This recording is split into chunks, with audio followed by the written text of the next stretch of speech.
Hi hello guys, இன்றைக்கி நான் வீடியோவில் நம்ம எப்படி அன்லிமிட்டட் மணி எடுக்கலான்னு பார்க்க போகிறோம். ஒரு நிமிஷம் இருந்தால் இப்போ கேம் லோட் ஆகிடுச்சு. பார்த்தீங்கன்னாலே தெரியும் உங்களுக்கு அன்லிமிட்டட் மணி காட்டுது பாருங்கள் காய்ஸ். எவ்வளோ மணி காட்டுது பாருங்கள் காய்ஸ். எல்லாமே நான் அதில் தான் காய்ஸ் எடுத்தேன். இப்போ நீங்கள் பார்த்தீங்கன்னா இந்த பைக்லாம் உங்களுக்கு ரியல் மணி கொடுத்து வாங்குற மாதிரி இருக்கும் காய்ஸ். ஆனால் அதெல்லாம் இப்போ உங்களுக்கு ஃப்ரீயாகவே தந்துடும் காய்ஸ்.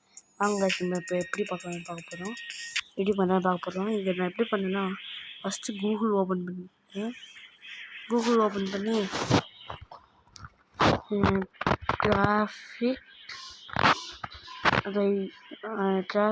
ரைடர் அப்படின்னு போட்டுட்டேன் guys. Mod APK download unlimited money போட்டுங்க காய்ஸ். ஃபஸ்ட்டு ஒரு லிங்க் வருங்க காய்ஸ், இந்த A9.com, அதை இன்ஸ்டால் பண்ணிங்க காய்ஸ். இன்ஸ்டால் பண்ணிட்டு உள்ளே வந்தீங்கன்னா உங்களுக்கு இந்த மாதிரி அன்லிமிட்டட் மணி வந்துடுங்க காய்ஸ். Bye guys.